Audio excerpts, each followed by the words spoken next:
My name is Mary, and I'm expecting my first baby with my husband.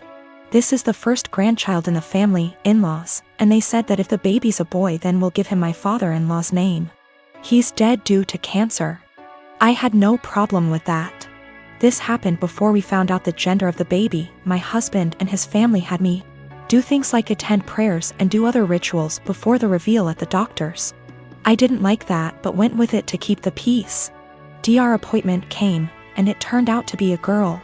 My husband cried in the car, then turned his phone off to hide from his family, then finally told them. His mom and the others made their frustration and disappointment clear, which bothered me cause my daughter deserves to be celebrated, but they ghosted me for days, then started coming over and visiting, constantly referring to my daughter as my son, claiming the results were false and basically pretending it's a boy. I had severe fights with them after they refused to stop it. And my husband sided with them despite seeing how wrong and unreasonable what they were doing was. We didn't speak for a while. Sister-in-law called to apologize, then informed me she arranged for a baby shower for me. I was so excited and happy. But when I arrived I saw blue balloons, blue cake with father-in-law's name / decorations around. I was so confused I had to sit down. Sister-in-law explained they were still hoping the gender results are false and it's a boy. I looked at my husband and he agreed with her. I lost my temper and yelled at them all, calling them delusionals and telling them to stop treating my daughter like she's unwanted and act like she doesn't exist by throwing a party for their imaginary grandson. Mother-in-law broke down crying. I took my bag and walked out immediately. They started yelling and my husband followed me outside and started arguing about how I insulted his family and his dad's memory by acting like that. I told him to wake up and see the insanity in his family's behavior. He said they needed time to process the fact that it's a girl not a boy as they expected, and insisted I play along and they'll soon get over it. I said absolutely not and demanded he take me home. He said no, so I called an Uber and left. He was fuming. He called 15 times, then texted that he won't be coming home till I get my ass over and apologize for ruining everything and accusing them of being mentally unstable. I haven't responded yet. He's constantly pressuring me to get right with his family before we even talk about anything else.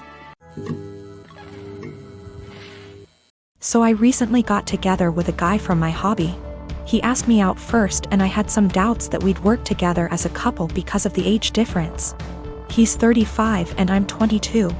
So, in my apartment, since it's an old house that was originally a single-family house, there isn't much soundproofing. And the floors creak when people move. I've gotten used to the sound of the guy upstairs getting up at 4 a.m. since he starts work at 5. And the sound of the girls in the apartments to either side of mine watching telenovelas till midnight, taking work calls all day and having friends over on weekend nights.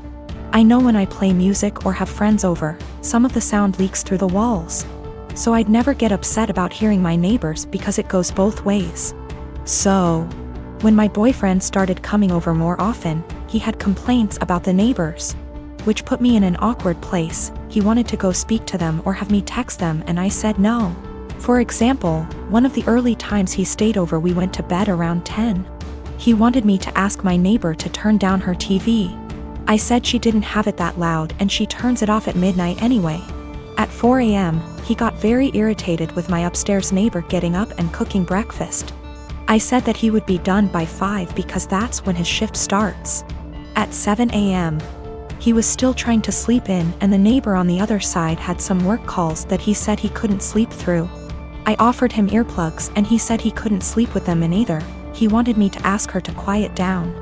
He had similar comments every time he heard someone else in the building just living their life, especially if it was when he was in bed. I got frustrated with my boyfriend and told him, you can't expect to date a hot young 22-year-old and not want to deal with a 22-year-old's living situation.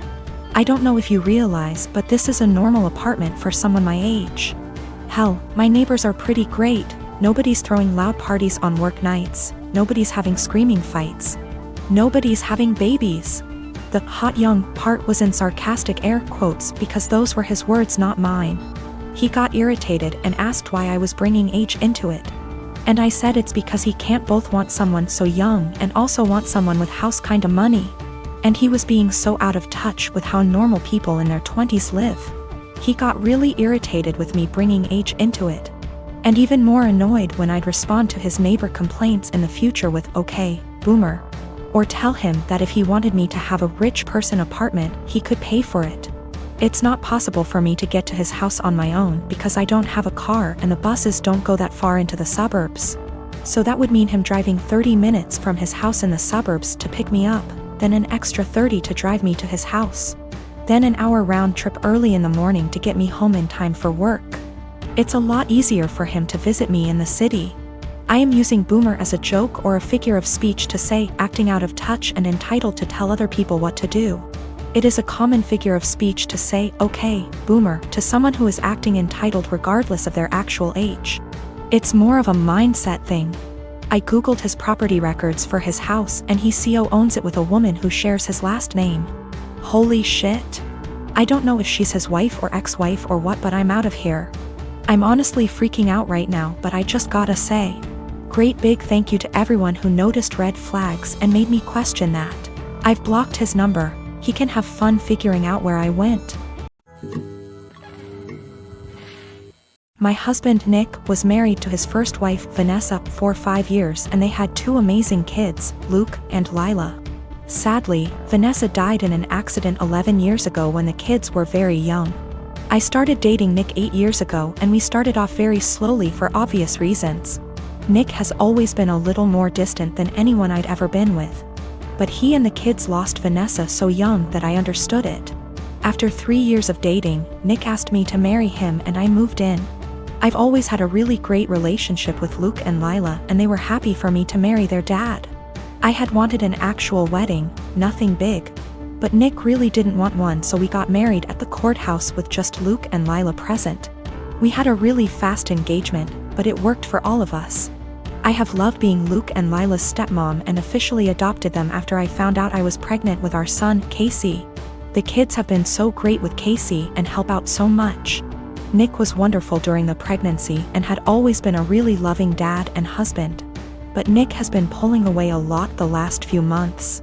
He's been even more distant than usual and working late nights and going away with friends almost every weekend. I've tried talking to him, but he's been impatient with both me and the kids. I found out I was pregnant in June and am now 21 weeks pregnant with a girl. The kids are excited to have a little sister, but Nick just seems so indifferent to everything and everyone.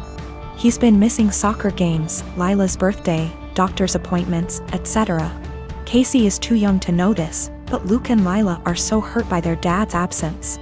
These kids are so good and they lost their mom so young, and I'm infuriated that Nick is ignoring the kids like this. Last week, I finally sat Nick down and told him that he needs to stop disappearing and be more present in our lives. We're going to have another child soon, and before we know it Luke and Lila will be grown up and going to college. After an hour of arguing, he screamed at me that he wished Vanessa was still alive and that I had switched places with her and died instead. He also threw in some awful comments that I need to stop pretending I'm Luke and Lila's real mom and that I'm only half the mom Vanessa was.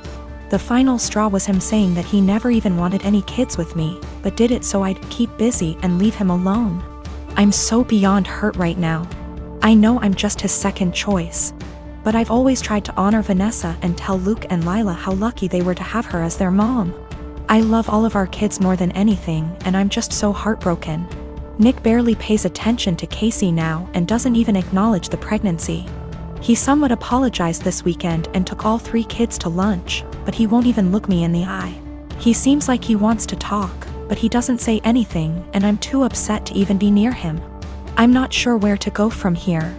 Honestly, I can't even be around Nick right now, and if there weren't any kids involved, I'd leave and never look back. I'm not sure if he's cheating or the thought of a 4th child is stressing him out. But I'm devastated and not sure how or why I should save this marriage, besides doing it for the kids. I dated my ex-boyfriend for a few years and we broke it off a few months before COVID. We were both madly in love and I'm still not over him. My best friend knows this. A few months ago, she started getting distant from me, and it's super unusual for me because she needs me for everything. Like just a few things that I helped her do: find colleges, apply to colleges, help donate money for her college fund, help her build her resume, find her therapy, find her a job, and countless other things. I even paid for a lot of stuff for her, like going on trips and such.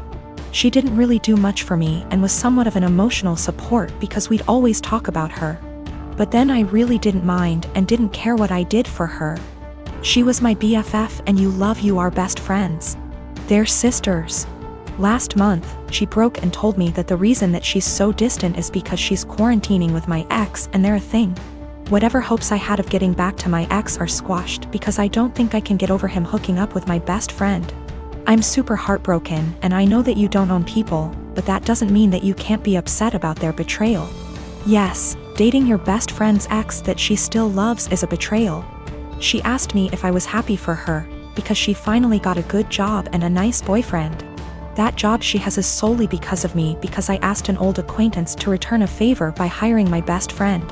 He wanted to hire someone else, but I begged him to hire her. I know how people are sometimes hurt but then they say, "But I'm truly happy for you."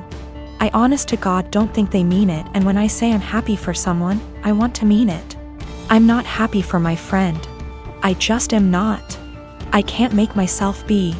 I told her as such and told her to stop contacting me. She's now blowing up my emails and DMs because she's so hurt by what I said to her.